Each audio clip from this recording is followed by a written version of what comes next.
Барлықтарыңызға қайырлы күн. Бүгін 3-ші сабақ фреймворкпен жұмысты жалғастырамыз. Жалпы әрдайым осы сайтты қоспастан бұрын біз локалды серверді қосуымыз қажет. Яғни ол хамп болсын, open server болсын. Одан кейін барып PHP Artisan run командасын орындауымыз қажет. Егер бұл команданы қоспасақ, біздің сайт қосылмайтын болады. Енді осы команданы қосу үшін біз командалық жолды, яғни терминалда әрдайым жобаның директориясына қарай өтіп, сол жерден осы терминалды қосып жүретінбіз. Енді осыны автоматты түрде қосу үшін осы редакторлардың арнайы пакеттері бар. Мысалы, мен Sublime Text'ті пайдаланамын. Sublime Text'те терминал деп аталатын арнайы плагин бар. Және де осы секілді сіз атып қолдансаңыз, немесе басқа да Visual Code секілді басқа да редактор қолдансаңыз, сол редакторлардың өздерінің арнайы пакеттері бар. Оны сіз интернеттен көре аласыз. Енді Sublime Text'ке осы пакетті орнату үшін ең алдымен мына жерде Preferences және де Package Control деген батырманы қосу қажет. Осы жерде Install Package дегенді таңдаймыз. Және де ашылған терезеде біз өзімізге қажетті пакеттің атауын көрсетеміз. Мысалы, терминал деген пакет орнату қажет. Бұл пакет менде автоматты түрде орнатылған. Сол үшін де сіздерде осы пакет шыққан кезде соны бір рет шертесіздер, және де ол пакет орнатылатын болады. Енді бұл пакеттің бір ерекшелігі, мысалы, мен мына жерде папканың ең бірінші, яғни базалық директориясында, яғни блок директориясының ішінде Ctrl-Shift-T батырмасын бірге басамын, және де бұл батырма маған автоматты түрде осы командалық жолды ашып беретін болады. Яғни бұл командалық жолды менің осы жобамның директориясына ашады. Яғни мен қазір блок деген осы директорияда тұрмын. Осы қай директорияда осы Ctrl-Shift-T батырмасын бастым, сол директорияда маған командалық жолды ашып беретін болады. Егер сіз Mac қолдансаңыз, яғни Mac компьютерін қолдансаңыз, онда сізге CMD Shift-T батырмасын басу қажет. Енді локалды серверді қосайық. PHP Artisan run командасын орындаймыз. Міндетті түрде базалық директорияда болу қажет. Өшіріп қайтадан қосайын. Мына енді қосылды. PHP Artisan run қосылды. Енді мына жерде localhost 8000-ші портқа қарай өтетін боламыз. Ең алдымен мәліметтер қорын құрайық. Яғни блок мәліметтер қоры бар. Енді осының ішінде маған категория деп аталатын осындай екі бағаннан тұратын кесте құру қажет. Яғни біз интернет дүкен құратын боламыз. Кез келген тауардың өзінің жеке категориясы болады. Және де әрдайым біз Redbean ORM қолданатын болғасын, әрдайым ID деген баған болған дұрыс. Егер бұл баған болмаса, Redbean ORM-нің, яғни кітапханасының көптеген функциялары орындалмауы мүмкін. Жалпы Redbean-нен бөлек, жалпы негізінде осы мәліметтер қорын жобалаған кезде, әрдайымда ең бірінші баған осы ID болғаны дұрыс. Тағы да бір айта кететін нәрсе, ID міндетті түрде кіші әріппен берілу керек. Яғни, мысалы, сіз ID үлкен әріппен көрсетсеңіз, бұл кезде уже мәліметтер қорында қате болып қалуы мүмкін. Яғни, Redbean кітапханасы бұл ID-ді негізгі, яғни осы негізгі кілттік өріс ретінде алмай қалуы мүмкін. Сол үшін де әрдайым мұқият болыңыздар. ID-ді кіші әріппен көрсетіңіз. Одан кейін барып келесі name, яғни категорияның атауы. Тип varchar болады, ұзындық 100 болсын. Одан кейін барып бізге нені көрсету керек? Бізге кодировкасын көрсету керек. Кодировка UTF-8 дегенді табамыз. UTF-8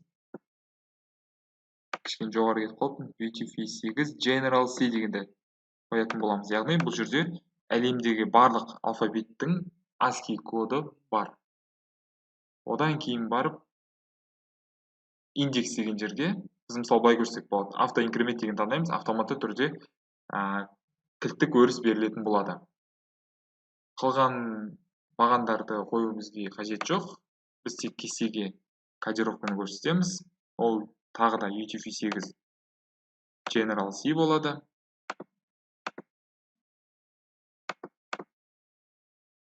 Сақтауды басамыз. Тағы да бір кесте құрамыз. бұл кесенің атауын products деп көрсететін боламын. ID кіші әріппен береміз ID дегенде, әйтпесе қате шығуы мүмкін. Одан кейін бар тауардың атауы, тауарға мысалы сипаттама берейік, description деп. Және де категория ID деп көрсетеміз. Яғни қай категорияға бағынатынын көрсететін боламыз. Одан кейін бізге тағы да бірнеше қатар қажет болады. Мына жерде issue деп көрсетейін. Price, яғни бағасы, купон, мысалы қанша жеңілдік болса, біз осы жерде көрсете аламыз. Және де image деген, яғни осы тауардың суретін көрсететін боламыз. Енді бізге тип көрсету керек. Тип ол varchar, description де тағы да varchar. Varchar ол символдық тип. Категория ID int болып қала береді. Price int, яғни сандық тип. Купон да int болып қала береді. Ал image'ді біз varchar деп көрсетеміз. Өйткені біз суретті салмаймыз, тек суретке сілтемені көрсететін боламыз. Енді келесі кезекте ұзындығын берейік. 100 болсын атауы. Description'ді 4000 деп берейік.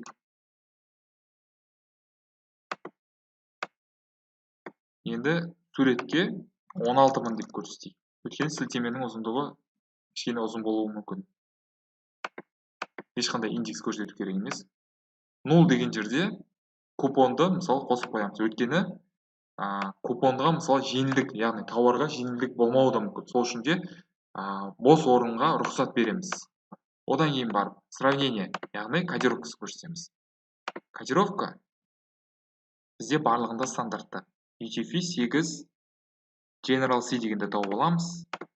Мына жерде де сондай. UTF 8 General C'ді көрсетеміз. Және де суретке де соны көрсетеміз. Өйткені кейде сурет сілтемелерінде орысша әріптерде болып жатады. Сол үшін де біз осы кодировканы көрсетеміз. Келесі кезекте атрибуттар. Бұл жерде атрибут бізге беру қажет жоқ. Автоинкрементті қосамыз. Яғни ID бағаны ол әрдайымда ең бірінші тұрады, және де бұл ішкі өріс болып табылады. Қалған нәрселер бізге қажет емес. Біз тек қана кестенің кодировкасын көрсетеміз.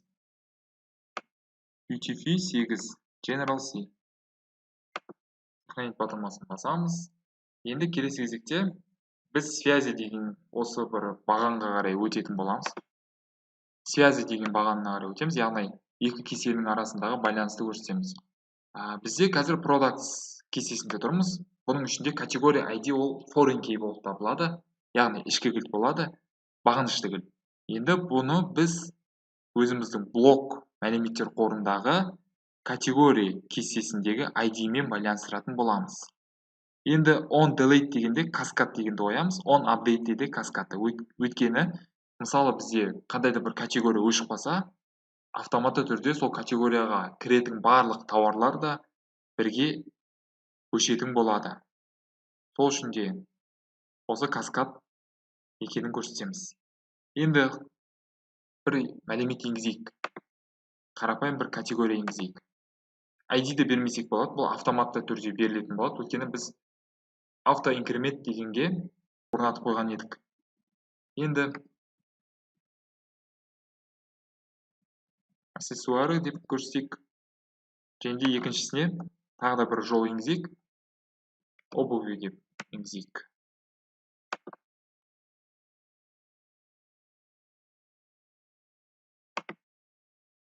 Енді бір тауар енгізейік. Мен дефакто сайтын аламын. Дефакто сайтын көрсетемін.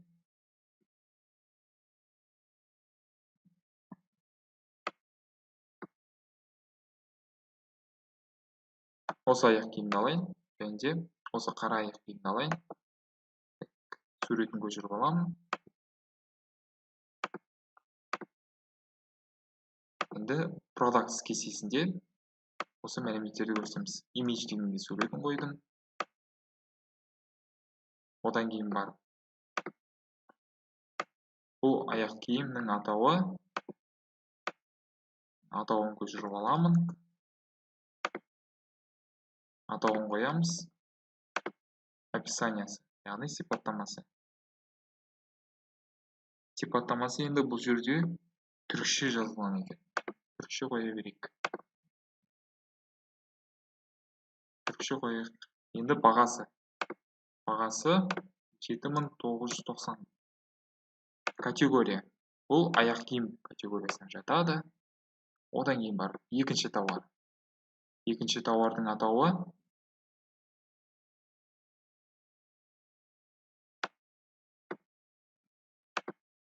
атауын көшіріп аламыз.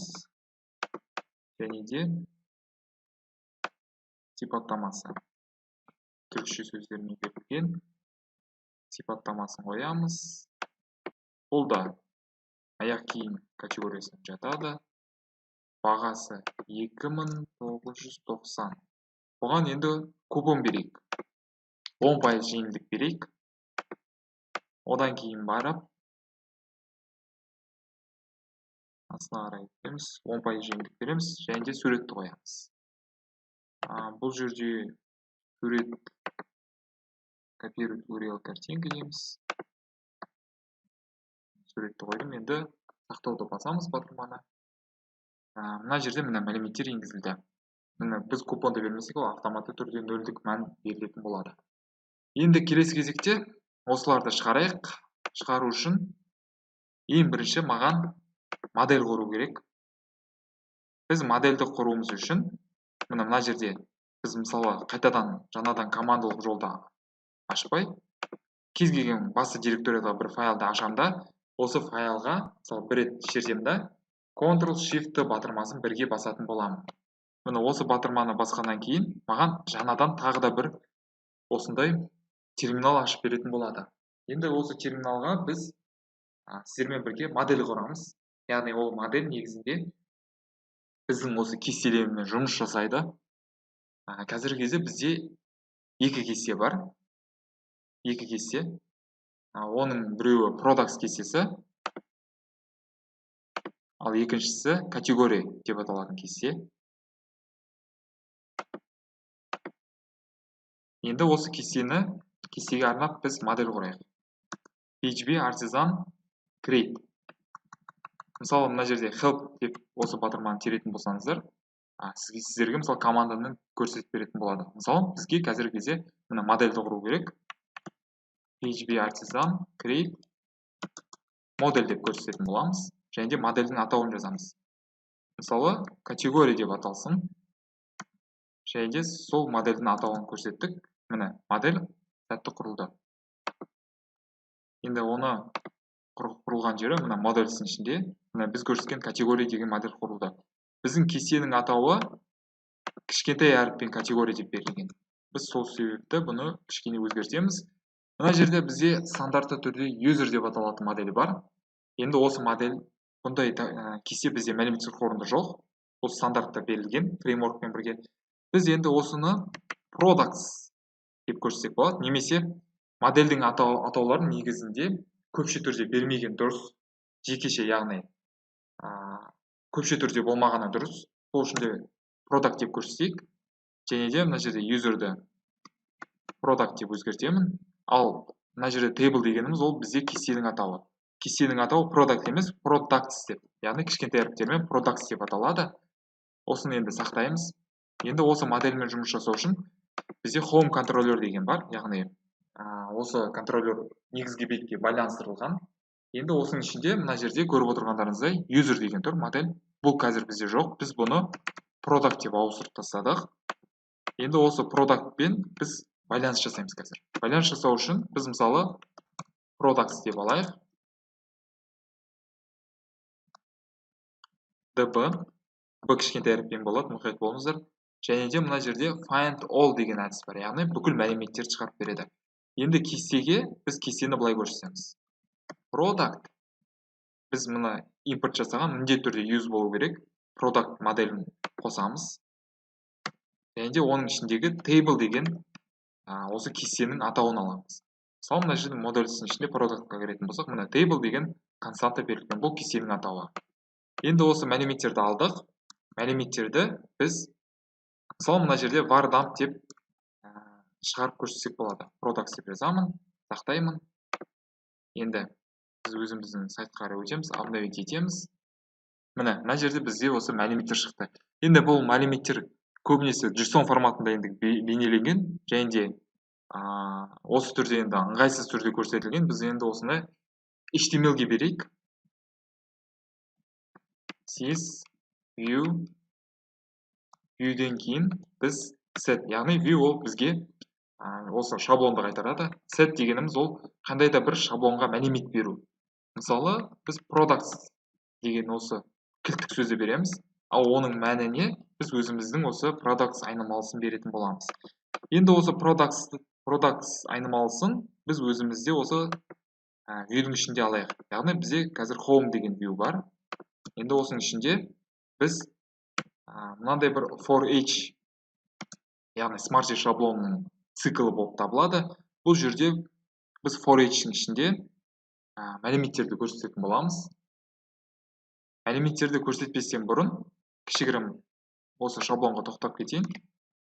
Smarty for each деп интернетке жазсаңыздар, яғни Google-ға жазсаңыздар, сіздерге осы синтаксисті көрсетіп беретін болады. Мына жерде documentation-ге өтсеңіздер, цикл болсын, қандай да бір, мысалы сіздерге for each емес for болсын, қандай документация керек, соның барлығы да мысалдармен бейнеленген. Мына жерде синтаксисі осылай берілген. Осыны мен жазбай, бірден көшіріп ала салайын. Енді мына жерде кішкене бейнені дұрыстап жіберсем, мына my array деген жерде біз өзіміздің мысалы home контроллерда біз мысалы атауын, айнымалының атауын products деп атадым. Дәл соны осы жерде products деп көрсетсем. Ал itemге мысалы product, яғни тауарлардың ішіндегі қандай да бір тауарды және де оның ішіндегі тауардың атауын шығарайық. Сақтаймын. Енді страницаны обновить ететін болсақ, міне біздің мәліметтерді шығарып берді. Мысалы қазіргі кезде мәліметтер қорында